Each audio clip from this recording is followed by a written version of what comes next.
నాగర్ కర్నూలు జిల్లా ఊరుకొండపేటలో జరిగిన అత్యాచార ఘటనా స్థలిని పరిశీలించిన ఐజీ సత్యనారాయణ కేసుకు సంబంధించి 7గురిని అదుపులోకి తీసుకున్నట్లు స్పష్టం చేశారు. మహిళను బెదిరించి అత్యాచారానికి పాల్పడిన నిందితులకు కఠినంగా శిక్ష పడేలా చర్యలు తీసుకుంటామన్న సత్యనారాయణతో ఈటీవీ ముఖాముఖిలో మరిన్ని వివరాలు వెల్లడించారు. అత్యాచార ఘటన జరిగింది. ఈ ఘటనకు సంబంధించి 7గురిని పోలీసులు అదుపులోకి తీసుకున్నారు. సంఘటనా స్థలాన్ని ఐజీ సత్యనారాయణ పరిశీలించారు. ఈ సంఘటనకు సంబంధించిన పూర్తి వివరాలు అందించడానికి మనతో పాటు ఉన్నారు. సార్, ఏం జరిగింది, అసలు ఇన్సిడెంట్ ఏం జరిగింది? ఇన్సిడెంట్ చాలా దురదృష్టకరమైన గ్యాంగ్ రేప్ జరిగిందండి. అంటే 7గురు వ్యక్తులు ముందు 4గురు అబ్జర్వ్ చేసి తర్వాత ఫోన్లో మిగతా వాళ్ళని పిలిపించుకుని అనుమానాస్పద కదలికలతో ఉన్న ఒక జంటని అర్ధరాత్రి అంటే ఇంచుమించు లేట్ నైట్ 10:30 ఆ ప్రాంతంలో గుడి నుంచి వాళ్ళు మోటార్ సైకిల్ మీద రావటం, వాళ్ళు ఈ యొక్క లోనకి ఎవరు జనసంచారం లేని ఈ యొక్క కొండ ప్రాంతం ఇదే ప్లేసు ఇక్కడ రావటంతో పగలే ఎవరు కనపడతలేదు, రాత్రి అంటే ఇంకా అసలు ఎవరు ఉండరు జనసంచారం. దాన్ని అదునుగా భావించి ఈ యొక్క 7 క్రిమినల్స్ ఇక్కడ లోకల్లో ఎలక్ట్రీషియన్, ఆటో డ్రైవర్, 2 కుక్స్, ఒకరు టెంపుల్లోనే అవుట్సోర్సింగ్గా పనిచేసే ఒకతను, వీళ్ళందరూ కలిపి 7గురు పోలీసులు చెప్తాం, లేకపోతే మీరు ఇల్లీగల్గా వచ్చారు, మీరు భార్యాభర్తలు కాదు, వివాహితాన్ని తెలుసుకున్న తర్వాత ఒకరి తర్వాత ఒకడు గ్యాంగ్ రేప్ చేయడం జరిగింది. సో అమ్మాయి వివాహిత కాస్త తన గౌరవానికి ఎక్కడ భంగం కలుగుతుందనే ఉద్దేశంతో she doesn't want to reveal her identity.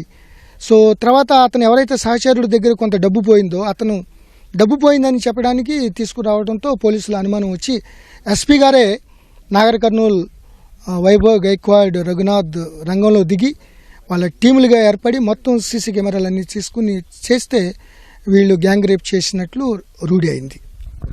మొత్తం నిందితులంతా మీ అదుపులోనే ఉన్నారా? సో వీళ్ళ ట్రాక్ అంటే ఇక్కడ కూడా మేము అనుకుంటే చెప్పింది ఏంటంటే ఈ గతంలో కూడా ఇటువంటి బెదిరింపులు చేసి బ్లాక్మెయిల్ చేసి ఇటువంటి సంఘటనలు పాల్పడినరు అనే ఆరోపణలు కూడా ఉన్నాయి.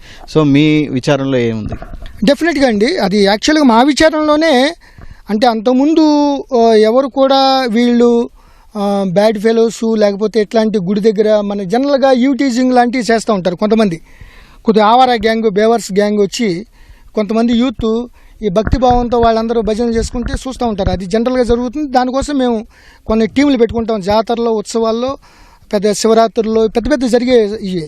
కానీ ఇట్లా రిమోట్ ఏరియాలోకి ఎవరైనా అనుమానాస్పద జంటలు వచ్చినప్పుడు ఈ విధంగా వాళ్ళ పంజా విసిరి పాశవికంగా రేప్ చేయడం అనేది చాలా సీరియస్ విషయం. సో ఈ యొక్క వాళ్ళు కేసు పెట్టగానే ఇమీడియట్గా పోలీసులు రంగంలో దిగి సీసీ ఫుటేజీలు తీసుకుని ఎండోమెంట్స్ టెంపుల్ యొక్క అధికారుల యొక్క సహకారంతో, విలేజ్ ఎల్డర్స్ సహకారంతో అవన్నీ తీసుకుని వీళ్ళ 7గురిని అదుపులో తీసుకోవడం జరిగింది. వాళ్ళ సబ్సిక్వెంట్గా వాళ్ళ కాల్ డీటెయిల్స్ గత నెలల కొద్దిగా వాళ్ళకి వెరిఫై చేస్తే వాళ్ళ మూమెంట్స్ అన్నీ ఇక్కడ కనపడుతున్నాయి. అంటే ఏదో చేసి ఉంటారు అనే దాని మీద బాగా డీటెయిల్గా ఇంట్రాగేట్ చేస్తే ఒక 3-4 ఎక్స్టార్షన్ చేసాం.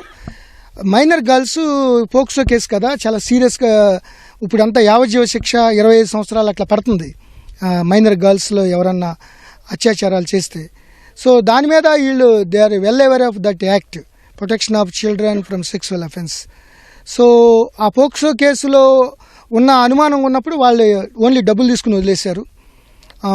మిగతా ఈ అమ్మాయి ఎవరైతే ఉందో స్త్రీ వివాహిత కాబట్టి అన్ని రూఢి చేసుకున్నాక అమ్మాయి చెప్పదు అనే భావంతో చేశారు. అదేవిధంగా టెంపుల్కి వెళ్ళినా కూడా ఆమె రిటర్న్ వెళ్ళినా కూడా అక్కడ కూడా చెప్పుద్దేమో అనే అనుమానంతో ఆమె ఇక్కడ ఉన్న బిహేవియర్ని బట్టి మళ్ళీ అక్కడ కూడా బెదిరించారు. ఆ బెదిరింపే మాకు పోలీస్ శాఖకి ఆధారం దొరికింది. ఆ బెదిరించే తీరు, ఆ బాడీ లాంగ్వేజ్ సీసీ కెమెరాలో పడింది. సో ఇమీడియట్గా మనం పట్టేసుకోవడం జరిగింది. దాంతో గతంలో కొన్ని ఎక్స్టార్షన్లకి పాల్పడినట్టుగా మా రూఢి అయింది. సో ఈ టెంపుల్స్లో ఈవిటీజింగ్ లాంటివి చిన్న చిన్న అరుదుగా ఉంటాయి అని, కానీ ఇంత రిమోట్ ఏరియాలో ఇట్లా చేస్తారనేది మేము కూడా చూపించలేదు. దీని పట్ల అంత జాగ్రత్తతో అనేక టెంపుల్స్లో విసినిటీలో కూడా చుట్టూ 2-3 కిలోమీటర్లు కూడా ఇటువంటి అసలు జంటలే రానికోకుండా అనుమానాస్పదంగా ఎవరిని తిరగనివ్వకుండా అన్ని జాగ్రత్తలు తీసుకోవడం జరుగుతుంది. ఇది దిశ తర్వాత అత్యంత కిరాతకంగా చేశారు. అంటే ఈ అత్యాచారం చేసినటువంటి పరిస్థితుల్లో కూడా అమానుషంగా బాధితురాల పట్ల వ్యవహరించారనేది కూడా కొంత వినిపిస్తోంది. సో ఈ నేపథ్యంలో మీరు సలహాలు ఏమిస్తారు? అంటే మహిళల భద్రత విషయంలో చాలా మంది ఆందోళన పడుతున్నారు. సో ఏంటి మీరు సూచనలు? మహిళలకి లేకపోతే అక్కడికి వచ్చిన భక్తులకి విజ్ఞప్తి ఏంటంటే, ఎట్టి పరిస్థితుల్లో కూడా ఆ యొక్క ప్రాంగణం, ఆ యొక్క విసినిటీ, వాళ్ళ యొక్క దృష్టిని బియాండ్గా ఎవరైనా ముఖ్యంగా జంటలు, యువకులు యువతులు బయటికి వెళ్ళకూడదు. వెళ్తే గ్యారంటీగా ఎవరో క్రిమినల్స్ ఇటువంటి టైప్లో ఉండరు, కానీ వాళ్ళు అబ్జర్వ్ చేస్తూ ఉంటారు. వాళ్ళ మనస్తత్వం అట్లాగే ఉంటుంది కదా. సో ఇక అటువంటి అవకాశం ఇవ్వకుండా యాజ్ లాంగ్ యాజ్ ప్రాంగణంలో చుట్టూరు ఉంటే ఎటువంటి ఇబ్బంది ఉండదు. ఇప్పుడు కూడా మేము గ్యారంటీగా ఈ టెంపుల్స్ ఏదైతే జాగారం నైట్ అంతా నైట్ హాల్ట్, ఇప్పుడు అదే మామూలు టెంపుల్ అయితే నైట్ ఉండరు కదా, ఎవరు 10-9 కల్లా క్లోజ్ అయిపోతుంది, వెళ్ళిపోతారు. ఎవరున్నా మేము పట్టేసుకునేవాళ్ళం. ఈ జాగారంలో మళ్ళీ భక్తుల్ని ఇబ్బంది పెట్టినట్టు నువ్వేంటి అంటే భక్తుల్ని అనుమానిస్తున్నట్టు పోలీస్ హెరాస్మెంట్ అనేది కాకుండా అన్ని జాగ్రత్తలు తీసుకుంటాం. భక్తులు ఎండోమెంట్స్ డిపార్ట్మెంట్ కమిటీ వాళ్ళకు కూడా మేము సూచనలు ఇస్తాం. బై ద సేమ్ టైం చుట్టుపక్కల ఎక్కడ కూడా మద్యం కానీ ఆవారా గ్యాంగు ఇటువంటి క్రిమినల్స్ తిరగకోకుండా అన్ని జాగ్రత్తలు తీసుకోవటం. నిందితుల మీద ఎలాంటి చర్యలు తీసుకుపోతున్నారు? అంటే ఇది చాలా హేయమైనటువంటి చర్య, రాష్ట్ర వ్యాప్తంగా కూడా దీనంతా తీవ్రంగా పరిగణిస్తున్నారు. సో ఎలాంటి చర్యలు తీసుకోబోతున్నారు? ఎలాంటి శిక్షలు పడే విధంగా మీరు సమాయత్తం అవుతున్నారు? డెఫినెట్గా అండి, గ్యాంగ్ రేప్ అంటే is very very heinous crime, very grievous crime. Rarest of the రేర్గానే చూస్తారు. చాలా సీరియస్ సెక్షన్లు పెడతాం. దీనికి తగ్గట్టు పాత కేసుల్లో 2-3 కేసుల్లో వీళ్ళు ఉన్న వాళ్ళని కూడా ఈ షార్ట్ షీట్లో పొందుపరిచి ఫాస్ట్ ట్రాక్ కోర్టులో షార్ట్ షీట్ని త్వరితగతిన పెట్టి అతి త్వరలోనే వీళ్ళకి శిక్ష పడే కన్విక్షన్ వచ్చే విధంగా న్యాయస్థాన పరంగా మేము అన్ని జాగ్రత్తలు తీసుకుంటాం. ప్రభుత్వం కూడా చాలా సీరియస్గా తీసుకుని డీజీపీ గారికి మా పోలీస్ శాఖకి ఆదేశాలు జారీ చేయడం జరిగింది. ఇది ఐజీ సత్యనారాయణ గారు చెప్తున్నారు. ఎట్టి పరిస్థితుల్లో ఈ ఇన్సిడెంట్ని ఆధారంగా చేసుకొని రాష్ట్ర వ్యాప్తంగా కూడా పోలీస్ శాఖ పకడ్బందీ చర్యలు చేపడుతుందని చెప్పేసి ఆయన చెప్తున్నారు. దీంతోపాటు నిందితుల పట్ల ప్రభుత్వం చాలా కఠినంగా వ్యవహరిస్తుంది, చట్టపరంగా అన్ని రకాల శిక్షలు విధించే విధంగా వ్యవహరిస్తుందని ఆయన చెప్తున్నారు. కెమెరామెన్ శ్రీనివాస్తో స్వామి కిరణ్, ఈటీవీ న్యూస్, మహబూబ్ నగర్.